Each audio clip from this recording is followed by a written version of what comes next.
Voici la suite du cours sur le langage VHDL et dans cette vidéo, nous allons voir ce que sont les opérateurs. Donc les opérateurs, c'est ce qu'on va retrouver dans le langage VHDL.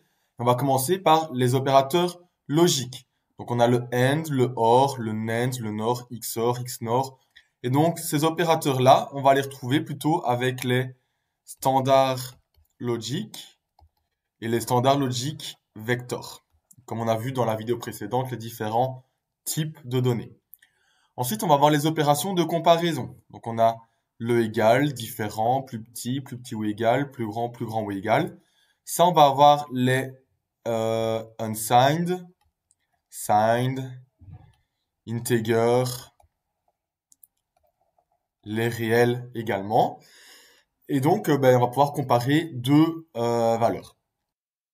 Ensuite, on retrouve les opérations de décalage.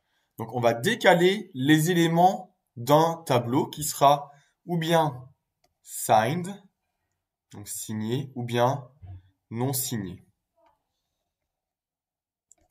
Alors, on va retrouver quatre types de décalage. Donc, on a le shift left, qui lui va décaler les éléments du tableau de n places vers la gauche et remplacer les nouvelles valeurs par des zéros. Le shift right, il va décaler les éléments d'un tableau de n places vers la droite et remplacer les nouvelles valeurs par des zéros.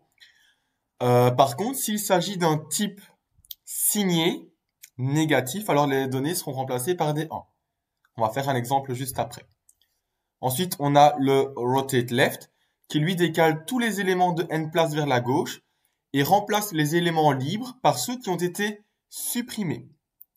Et ensuite, on a le rotate right qui lui décale les éléments de n places vers la droite et qui va remplir les éléments libres par ceux qui ont été supprimés également. Donc, on va faire ici des exemples. Donc là, à gauche, j'ai repris la théorie de la slide précédente.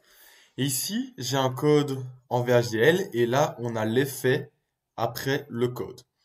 Donc, qu'est-ce qu'on va avoir dans le code VHDL? D'abord, on importe les librairies.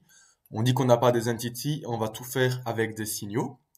Et puis, je déclare mon signal standard logique vecteur qui sera mon signal initial qu'on va transformer. Donc, celui-là, il vaut quoi? Il vaut 1, 1, 0, 0.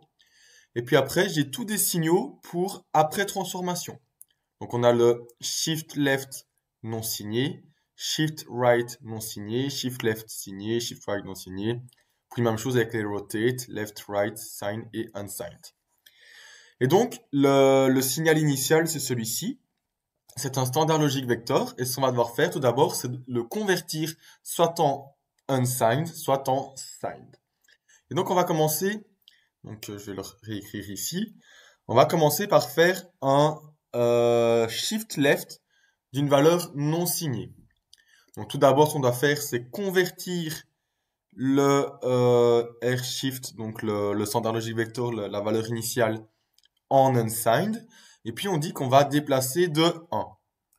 Alors, si on reprend ici le shift left dit qu'on va décaler les éléments du tableau de n places. Dans ce cas-ci, ce sera 1. Donc, on va décaler de 1 place les éléments vers la gauche et remplacer les nouvelles valeurs par des 0. Ce qui veut dire que si ici, ça va être notre valeur finale, qu'est-ce qu'on va avoir? On va tout décaler vers la gauche et puis celui-ci, on va le remplacer par un 0. Ce qui fait qu'on va obtenir ceci. 1, 0, 0, 0.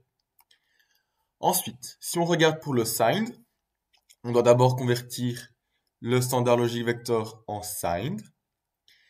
Et puis après, on va faire nos rotations. Même chose, ça sera vers la gauche de 1. Donc ça ne change pas. Et puis on remplace par des 0. Donc on obtiendra exactement la même valeur. On va maintenant regarder au shift right. Pour le shift right, toujours on doit convertir la valeur. On va commencer par les non signés. Donc on fait un shift right de 2. Ce qui fait que le 0 lui il part. Le 0 ici il part aussi.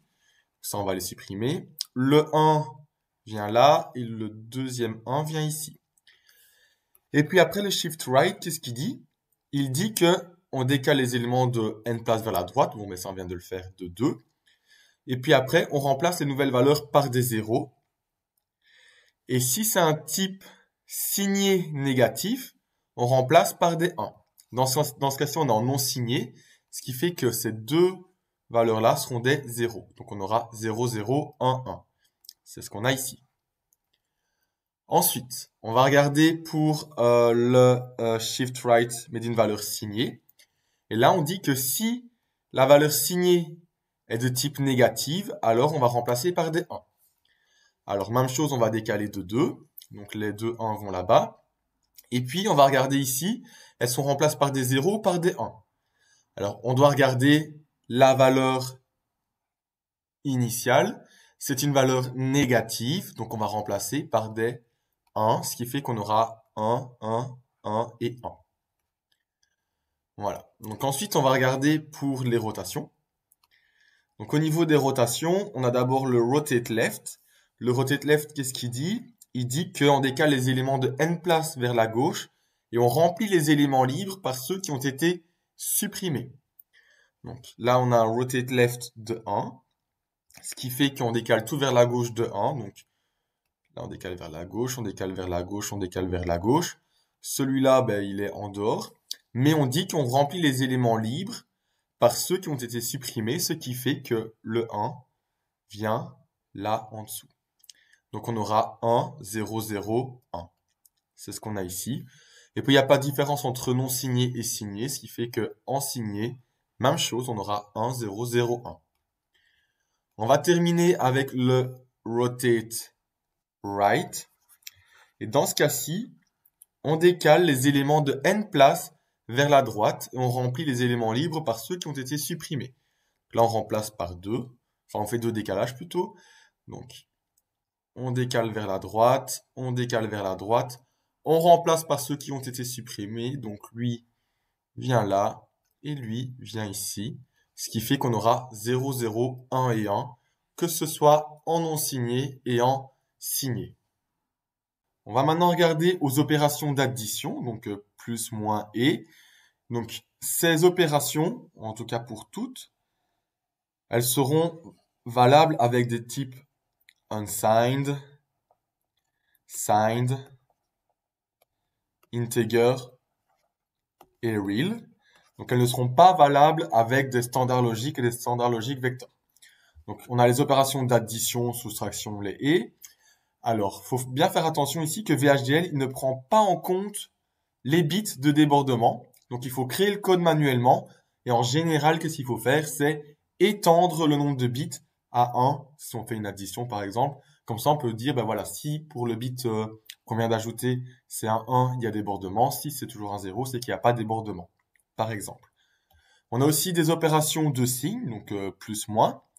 On a des opérations de multiplication et division, avec le reste et le modulant. Puis on a le note, l'absolu, et puis l'exposant. Alors, comme en mathématiques, on va avoir des priorités au niveau des opérateurs. Donc ici, on va classer la priorité haute. Donc on aura l'exposant et l'absolu et le note. Puis en dessous, on aura le modulant et le reste de la division.